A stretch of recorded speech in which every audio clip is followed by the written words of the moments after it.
So, the French ambassador, Napoleon's elder brother Joseph, reported to the Directory that one of his country's most brilliant young generals had been murdered by the priests. As a result, General Louis Berthier was ordered to march on Rome. He met with no opposition, and on the 10th of February 1798 occupied the city. 5 days later, the new republic was proclaimed in the Forum. Pope Pius VI, aged 80, was abominably treated. His rings were torn forcibly from his fingers and was carried off to France, where he was to die miserably at Valence in August 1799. His body was later exhumed and returned to Rome, where Canova designed him a splendid tomb. What was Naples to do? The French were now on its very doorstep. What was to prevent them from crossing the frontier? And who could stop them if they did? With Napoleon's seizure of Malta in June 1798, the threat loomed still larger. No wonder that the Neapolitans rejoiced at the news of the Battle of the Nile, or that when Nelson himself arrived on his flagship Vanguard towards the end of September, he was accorded a hero's welcome, with, on the 29th, a magnificent 40th birthday banquet for 1,800 guests given at Palazzo Sessa by the British minister Sir William Hamilton and his wife Emma. But the party, as far as Nelson was concerned, was not a success. On the following morning he wrote to Lord St. Vincent, I trust, my lord, in a week we shall all be at sea. I am very unwell, and the miserable conduct of this court is not likely to cool my irritable temper. It is a country of fiddlers and poets, whores and scoundrels. I am, etc. Indeed, the next 3 months were a nightmare. The Austrian Field Marshal Baron Karl Mack von Lüberich arrived in early October to assume command of the Neapolitan army of 50,000 men who duly marched north, a quivering king among them. Needless to say, they proved quite incapable of stopping the French advance.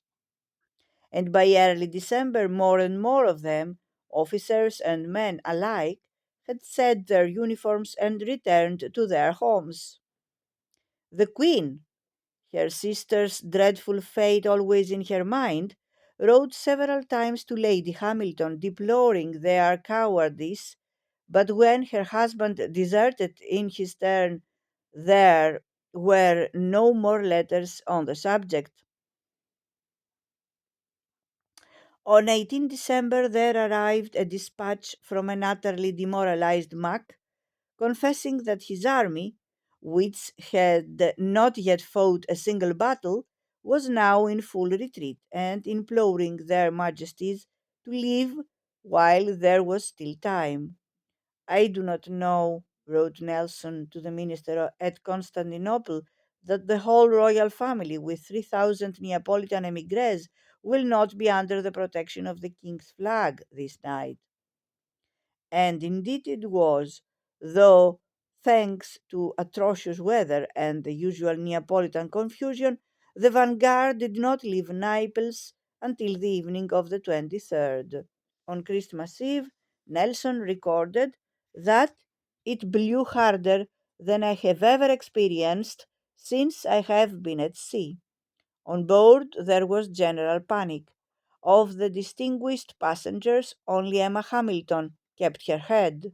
Sir William was found in his cabin with a loaded pistol in each hand, since, he explained to his wife, he was determined not to perish with the guggle guggle guggle of salt water in his throat. Little Prince Albert, aged 6, died of exhaustion in Emma's arms. But at 2 in the morning on the 26th, the vessel finally dropped anchor in the harbor of Palermo, and a few hours later, His Sicilian Majesty made a formal entry into his kingdom's second capital. The king and queen settled as best they could into what passed for the royal palace.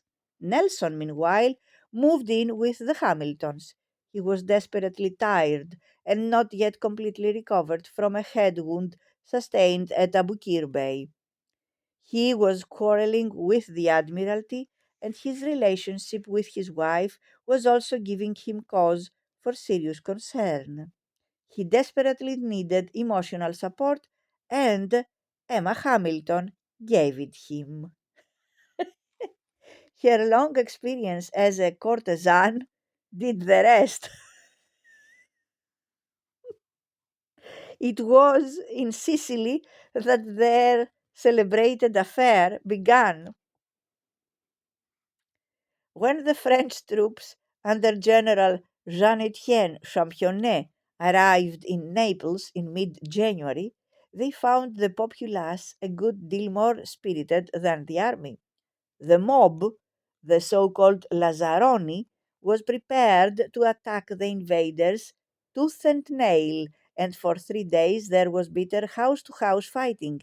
In the end, the Lazzaroni had, of course, to give in, but not before they had stormed and gutted the royal palace. They had done so with a clear or almost clear conscience. Had not their king abandoned them? And besides, would he not have preferred his treasures to go to his own subjects rather than to his French enemies?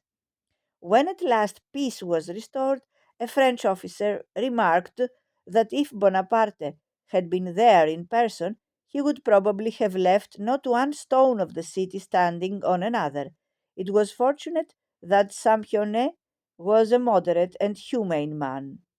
Quietly and diplomatically, he established what was known as the Parthenopean Republic on the French revolutionary model.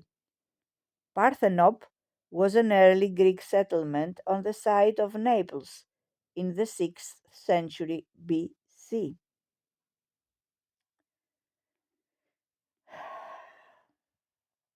It was officially proclaimed on 23rd of January 1799 and acquired a number of loyal Italian adherents, though it was perfectly obvious to all that it had been the result of conquest, and that the French army of occupation was its only support.